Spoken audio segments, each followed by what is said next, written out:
Achiin taarika tokko dhagaye gaara mul'ataatti. Gaara mul'ataarraan taarika tokko dhagaye. Taarikni dhagaye kuni haadhuma isaa kanatu gabaa keessatti nama kabalte haati Maammad. Gabaa keessatti nama kaballaa gurratti guutte. Jennaani dubartittiin sun himatte. Shoof abbaan Shu'aybii galmoo du'eera. Injiru qaata du'e nama yaadigii nu seeneeraa reeduu isaa. Shu'aybii galmoo kuni amma ragaa mana murteetti dhiyeeffatan. Na kabaltee jettee dhiyeeffatte. Jennaani anin kaballee kana lammantu dhaabatee na laalaa jira jetteen. Jennaan haati gaa nagaara ragaa narra baatanii. Jennaan abbaan Shu'aybii rabbi rahmataa godhuuf. Shuuf nama caadila waamee haqarraa waan agartan malee waa biraa tokko dubbachuu rabbittiin isin dhiifadhaa jedheen. Ilmaan isaatiif. Akkanaa jette ijoolleen haati immoo quban qabdu. Ragaanaa ba'uu dhaqaa jirti haati Maammadi jirti bara lubbuudhaan na arguun isin mala. Fudhatanii mana murteetti dhiyaatan.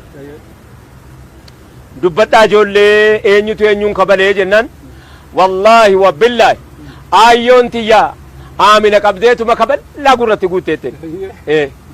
Aamina waan jetteen hin dhageenye ammoo Aamina afaanii waa jette seena sagaleenuma dhageenye.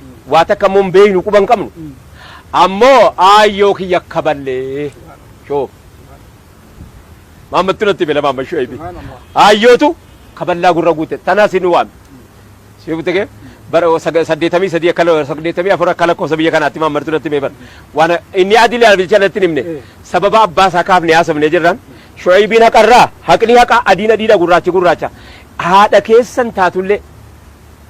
keessan taatullee waan dhageessan waan agartan qofa akka dubbattanii dhuftan jedhee ijoollee lamanitti himate. Ijoollee laman dhaqanii haadhatti ragaa ba'anii dhumna naati hidhamte. Adiliin akkana rabbiin waan akkanaatiif fayyinuu obsiise nu obse yawwana waan akkanaatiif hawaasa keenya baadiyyaa keessa bara numa dhaqee warri waa asiifachi jedhe kun dhaqeetuma waa asiifachi goggoodha malee bara hawaasni baadiyyaa gariin namarraa argeeti malee nagaa jiraam gariin bakki gariin nagaa jira bakki garii bakka akkanaa kun sababa nama tokkootiin rabbi rahmata namaa godha. Amma masjiida keetti adeemin eeyyee amma wanni mootummaan dhaamu waa tokko jira namni si dura ture araree faangoon hin jalqabne mootummuun isarra hin jalqabne liqaman baraa'uun ammas hin jalqabne komitaa'uunis amma hin jalqabne abbaa agiyoo abbaan uleeloonii ta'uun amma hin jalqabne si dura nama ta'a ture inni sun achii kee jennaan ati dhufte jechuu qofa akka hin daganne inni mana murtii keessaa murteessu abbaan alangaas si abbaan fardaas ana alangaa kan fardaatti hin beekafani abbaan seeraas si galee zulmii isa tokkotti zulmii ati bar bakka kanatti wayii jira bar adlii yoo jiraatte dhukkubni kun hin dhufu adlii yoo jiraatte nama wal qixxeessuu yoo jiraatte dhukkubni kun hin dhufu bar qaadii shurey gaaf tokko ajaa'ibni tokko isa mudate qaadii shurey zamana aliyyii keessa aliyyiin uffanni isaa jalaa bade arra toora biyya hadhaa kun mootii soddomatti baate wal nyaattu kana Aliyyi ibn Abi Xaalib kophaa isaa bulcha kophaa isaa hooggana gaafa warri hoogganamu jiru gaafa adliin jiru lamaantu wal fakkaata hoogganamaan tokko hoogganaa bar hoogganamaa fidata gaafa warri hoogganu warra isa hoogganu kennateen jedhaa jira khaliifaa Usmaan ibn Affaantu Aliyyiidha Aliyyiin beeytan egaa leenca Khaybar jedhamee beekama Abu Turaab si galee isatu meeshaan waraanaa jalaa bade boo meeshaan waraanaa jalaa badeennan utoo barbaadu gaafa bitachuutti barankaan qabu hoogganaa biyya soddomaati musinnaan hin jiru wussinnaan hin jiru jinninnaan hin jiru wanni takka illee hin jirtu mitire adlii jira ka adliin jira na wanni musinnaan dhalattuuf hin jiru bar malaammaltummaa wanni dhalattuuf jiru adliitu jira ilma namaa kanatti isa biratti nama karromnaa banii aadama rabbi jedhee jennaan ilma namaa namoomaan kabajji boo dhiirte nama ta'uu isaatiin iyyi kabajji nama ta'uu isaan akka inni jiraatu barbaaddi kanaaf meeshaan intini jalaa bade meeshaan waraanaa jalaa bannaan barbaade dhabe gaafa kaan ka'e gabaa ba'e gaafa inni gabaa ba'u dhiirri meeshaa waraanaa isaatii fi uffata isaa gurgurachuu gabaa keessa fudhattee teessibbo. Mallattoo qabdi meeshattii sana ergama rabbii kenneef. Mallattoo qabdi. Meeshaan isaatii uffanni waraanaa isaa mallattoo qabdi akkana gadi kaa'atanii seefiin akkani gadi murree dhorkiti kan mataa qabdi akka inni mataa isaa keessa seefiin murree eeboonii waraannee gooti. Isii sana gurgurachuu dhiirti gabaa baafattee gabaa keessatti argate. Dhaqee meeshaan kun kootii jedheen mallattoo sii beeka akkana utuu keetiitii sirka jiraata ka jedheen. Namichi jedhameen kun tokkoffaa Yahudaadha, lammaffaa amantiin isaa amantii biraati. Amantii biraa hordofa. Islaamaa miti. Inni kun mootii biyya soddomaa hadhaati. Yookaan 31 natti fakkaatti iyyuu. Sigalee akkanatti baateetti hamma dhaqee Uzbeekistaan ga'utti barjadatu iyyuu ofirkaa qaba. Utuu keetiitii sirka jiraa jedheen meeshaan. Kun kootiif narka jira.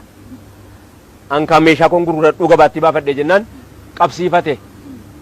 Meeshaan kun kootii na jalaan gurgurattuu jedhe. Aliyyiin mootiidha. Gabaa keessa deema. Namatti waan hojjenne kaa maaliif nama keessa hin deemne maa? Wanni isa ganda keessa ari'ee nama kararraa qabee. Waa tokkoon goonee wanni inni ofirratti naafes hin jiru. Wanni inni ofirratti naafus hin jiru. Innoo dirqiidhaan achi taa'e biyya bulchaa. Dirqamaani ati aadilaa nama biyya eeguu danda'u ati nama miizana namaatiin nama hoogganuu danda'u jedhamee achirra jira. Giddiidhaan qabamee achirra taa'a. Waa takka hin qabu. Kanaaf meeshaa isaa magaalaa keessatti dhaqee qabatee qabsiifatee fuulduree mana murtii abbaa seeraa dhaddachatti dhiyeeffate. Dhaddachi heeraa dubbii jira maal rakkanni keessanii jennaan meeshaa koo kana waggaa meeqaan lola keessatti beekamu lola keessatti ittiin beeku lolaan ittiin ba'utu kunoo namichi kun na jalaa fuudhee isaa gurguratuun itti dhufee jedhe.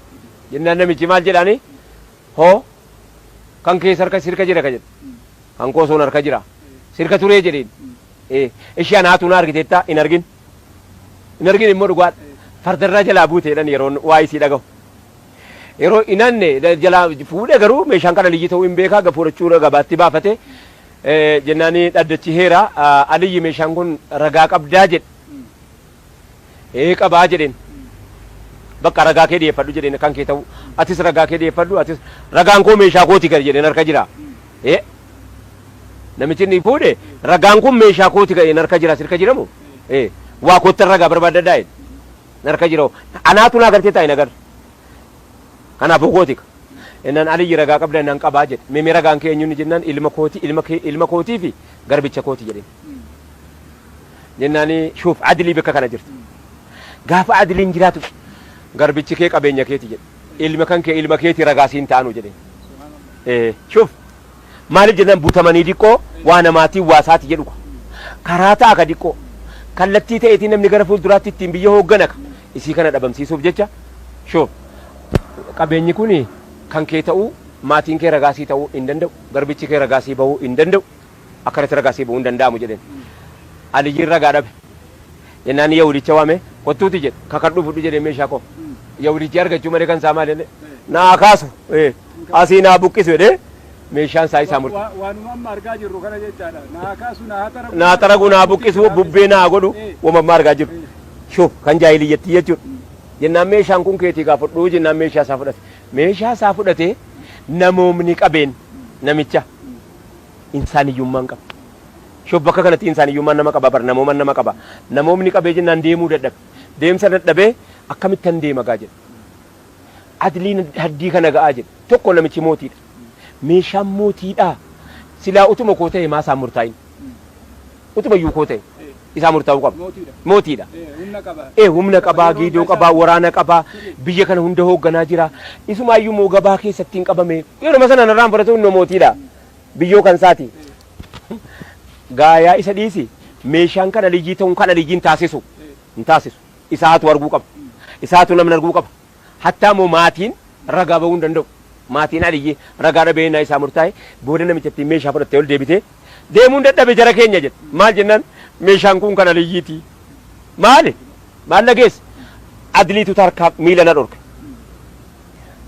adlii isin yaaddantu adlii isin qabdantu adlii isin miizanaawii akkaataa isin madaalli keessaniin nama ta'uudhuma kan koo qofaa kaniin amantii keessaniin hordofin kaniin yahudaa qodaan kan aliyyii ta'u utuu aliyyiin beeku inni nu mootii ta'u wajjiniin maatiin ragaa ba'uu dadhabee koo taasisuu caalaa namoomni adiliin hin jiru jedhe kun nan deebisu jedhe hin danda'u jedhe kana deemu kanaafuu maal gochuun qaba jennaan meeshaan kan aliyyiitti deebise jennaan wallaahi hin fudhadhu jedhe aliyyiin immoo ol ka'e maal achumaan namichi kana jedhee hin deemne ka'ee ashhadu an laa ilaaha illallah wa ashhadu anna muhammada rasulullah jedhee shahaadaa qabate da'awaa taate adiliin da'awaa taate jennaan ani islaama eera meeshaan keetii aliyyi jedhe ani islaama eera meeshaan keetii aliyyi fudhadhu jennaani hin fudhadhu gaa jedhee aliyyiin jennaan waanan sibiraa hin qabne kan biraa qabda amma waanan kanaan dura sibiraa hin qabne amma amantii rabbii keetti sharra kura rabbi najaasi baase farda koo dabaladhu miilaan hin galaa ati meeshaa fudhachuu qofa